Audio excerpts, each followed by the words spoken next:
Evening, ladies and gentlemen. Hail Caesar from the Wolfpack perspective. Sam Lake, the writer for Alan Wake and Alan Wake 2, gave an exclusive interview yesterday to IGN talking about the game developments and what we can expect and when we can expect Alan Wake 2. I'm a big fan of the game, the first game, not so much the sort of second game they had come out, at least at the time, Alan Wake New Nightmare, but let's listen to this interview. I haven't watched it yet. We'll see what he's got to say.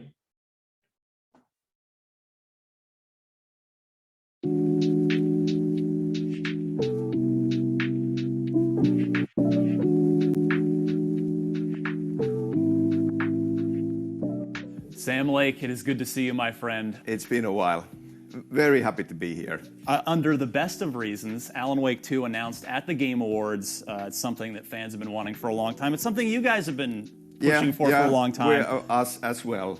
Yes, and that's kind of where I want to start is, how did this come together? Why now, finally? I mean, it's, as I said, it's a complicated thing, because obviously from publisher perspective, everybody is looking at, strategical things on what's in the portfolio right now. And also the kind of landscape of the games is shifting through the years, kind of like now it's more single player, now it's less single player, and these things come and go. And it is also down to luck, just a bit, kind of the right timing on when you are pitching to find the right partner for it. Because you've been public about how strong of a tail, the legs on the original Alan Wake, that it has continued to do well for a number of years. So is it, how much has fan support helped keep you going to try and finally turn this into a reality? It's really, really important. I mean, we have awesome fans, and the amount of social media over all the possible channels, the amount of times it's been Alan Wake 2 ? Or capital letters Alan Wake 2 confirmed as a reaction to anything, pretty much. I'm sure IGN's been guilty of that once or twice. But also like clearly more heartfelt, deeper love shown towards Alan Wake. It has been a constant thing, and in some ways, obviously social media has been evolving through the years as well, but in some ways I feel that has been just growing in volume, like as we've gone forward. So you mentioned that you'd kind of work on it between projects and maybe try to get it off the ground, and now here we are. How close is the version that you're finally making here to what you had kind of originally thought about right after the first game? Is it just completely different? Are there some elements of it?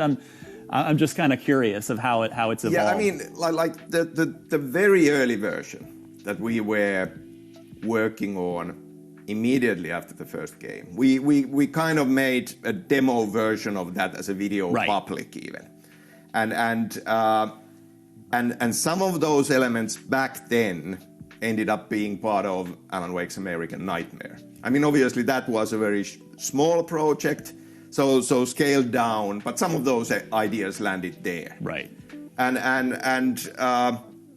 So not much of that going back that far remains in this one. Certain elements, of course, but it has evolved through the years, which is a luxury in a way, looking at it now. Sure. That those early versions didn't end up going forward. I feel really good about it, like now that we finally are making it, to have had this time to think about it, to really kind of like look at it and think about it and evolve it. Well, one of the big things you're kind of hinting around it, and I'm not sure if people watching know, but because you gave me a couple of bullet points ahead of time. This is a survival horror game now. Yes. This is not a psychological action adventure. Yes. It's a survival horror game. So you're leaning into the horror aspect of it. Why the pivot to that, out of curiosity? It's been part of this journey, very much so. And we at Remedy, we are feeling very excited about it.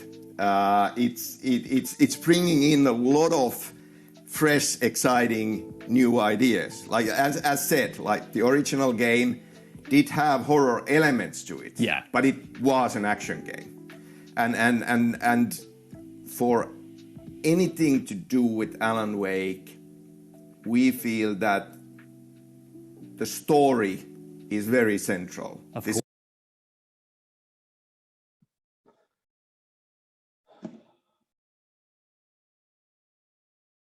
horror story. And then we've been looking at what game Are you fucking kidding me?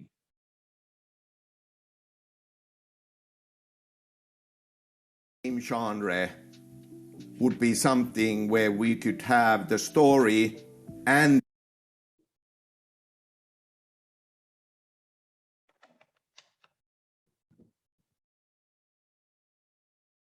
So guys, we'll just go ahead and pause this for just a minute. If you haven't figured out by now, the handful of people that have watched these videos, I have the shittiest friggin' internet that you would ever see anywhere. I've seen people that go to third world countries and they brag about how great the internet speed is. Well, apparently the part of the world I live in the United States, it's not even the same.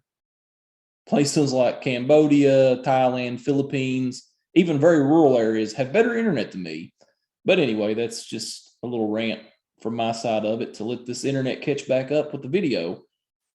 Things they have talked about, though, so far that I like. I think it'll be very interesting to see it go from that action psychological thriller into a survival horror situation. Kind of makes me think the most recent one I've played that I really enjoyed was Resident Evil 8, Resident Evil Village. That was a pretty good one. Little different style of game, though. You're going from a third person in Alan Wake to a first person perspective. Let's check our internet here. All right. Looks like it's caught back up. We'll get back with you as soon as this is over. the gameplay tied together closer than ever before. And it just clicked into place in a very exciting way that survival horror, like, let's do Remedy's take on a survival horror game. So included in this pivot to survival horror is an M rating this time around, leaning. So is this going to just can we expect a very violent Alan Wake 2, or is it going to be more of the sort of mentally disturbing imagery kind of M rating? Yeah, as said, psychological aspect is a big part of it. Yeah. I mean, it's also liberating to Sure. be able to like not unnecessarily kind of like do compromises or censor yourself with the content, but at the same time we are not necessarily trying to do shocking content for its own sake. It is very much that this is the story and this is the setting and these are the events and now let's make them as true and as exciting way as possible and that gets us to mature rated game. When I think survival horror, like the scariest stuff in games that for me tends to be first person stuff. Are you sticking with third person for Alan Wake 2, or? Yeah, let's leave all that? the design things for later. Fair enough. And we, like, you know, our plan overall now is that we will do the announcement. We will talk about it, open it up just a bit. Yeah. And then true to the themes of the game, then we'll go dark. Yes. I was waiting for your first Alan Wake plug. For some time. Yeah. to really focus on working on it. Sure. A ton of work remains. Yeah, 2023 Yes, is our coming out release then, window. and we'll be focusing on working on it, and then later on next year, around summertime, we will show you more and tell you more. Translation, Sony and Microsoft will fight over which one of them gets to debut like the gameplay trailer on their E3 stage, is what you're telling me. We will come back to the details later on. Well, all right, let me ask you something that I think you will answer, because I think this is a relevant question. I mean, you guys have been developing your own in-house Northlight engine technology for a long time. It is beautiful. It's been great. But you're also partnering with Epic here. You know, you've got and they have the tremendous Unreal Engine 5. We just saw it is incredible. At the Game Awards. We saw the Matrix Unreal Engine 5 experience. So, are you sticking with Northlight here, or are you going to pivot to Unreal? I think that I can say that much is that yes, this is on Northlight. We feel that especially for this kind of an experience where atmosphere and stylization are more important than ever before. Yeah, is that we know Northlight so well, we can focus on certain things and push certain things forward. Alan Wake 2 will by far be the best looking, most beautiful Remedy game ever. Right. It's next gen only, right? Where there's no Xbox One, no PS4. It is Series X, PS5, PC. Yes. Yeah.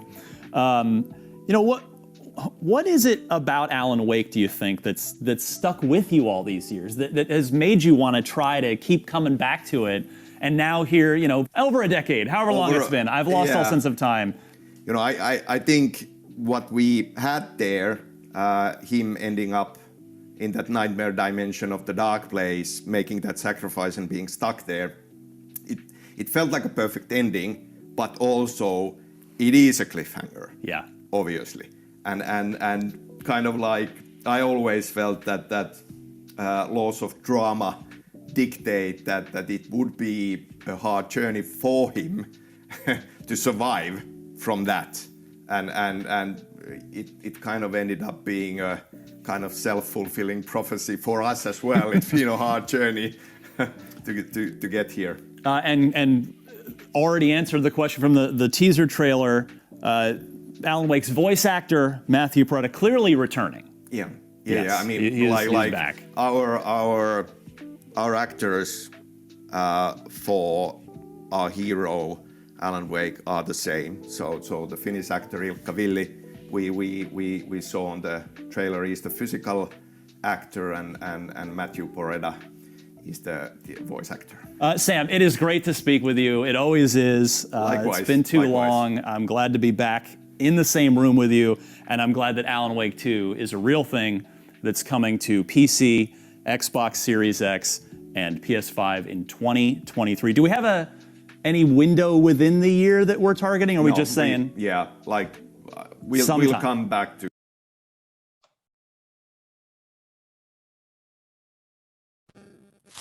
Well, there you have it, guys. Alan Wake 2, sometime 2023. Pretty good interview with Sam Lake. And yeah, you could tell from the first, I guess, little teaser that they gave us, you could tell same actor, same physical actor, same voice actor, which is awesome. That's a good thing. I'm glad they're not changing that up at all.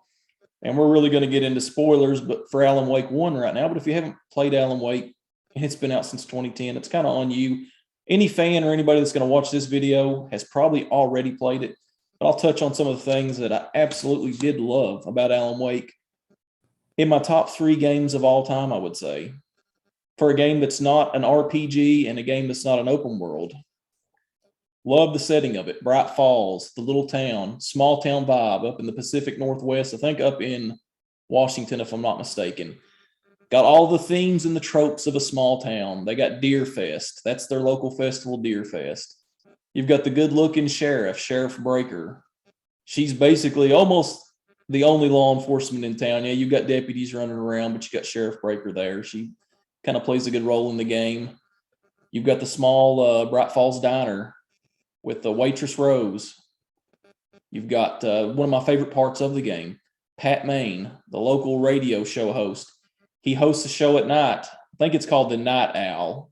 If I'm not mistaken, I might have just screwed that up. As many times as I've played it, you think I know it by heart. But that's one of my dream jobs, actually, is to be a late night radio talk show host. Always wanted to do something like that. I actually had a little bit of time in my younger days in radio.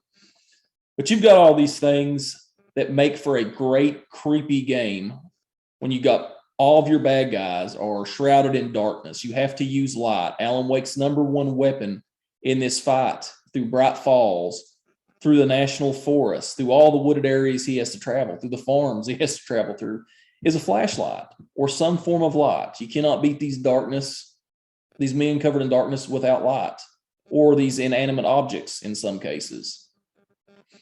Another little thing that I loved about it was the way that the game tells you about itself, the way you learn about the town. I was talking about Pat Main. There's several radios throughout the game, throughout levels that you can turn on if you want to. Not only do you get a great song at the end of it, but you get some snippets from Pat Main telling you what's going on in town, talking about strange occurrences that are happening. People call in, like it's a very entertaining part of the game that just, if you just skip over them, you'll never get any of that. Then you have the TVs you run into randomly. Don't matter if the place looks like it's got power or not. You turn that TV on and you're going to get Night Springs, a show that is very similar, basically a ripoff of the Twilight Zone, but it's awesome. I would encourage anybody that is thinking about playing Alan Wake to listen to the radios, turn on the TVs, watch Night Springs. Like, they just add to it in such a good way. And another thing that you can find on YouTube right now, I think it's still on there. I checked a few months ago and I've seen it on there. There's a web series called Bright Falls, basically after the town. I can't remember the exact synopsis of it, but it leads into Alan Wake 1. I don't think the main character of the web series is related to him, but there's characters like I was mentioning, Rose, the waitress, she's in it. Pat Main is in it. And as a matter of fact, after I get done with this, I think I'll probably jump back in myself and watch it. But this is just a quick little update, guys. It sounds like it's going to be probably next summer before we get a real trailer with real gameplay, but I'm excited. Also, everybody, our man Alex is kind of down. He's feeling it right now. He's got the Rona, a little bit sick, so keep him in your thoughts if you watch these videos. Until next time, Hail Caesar out.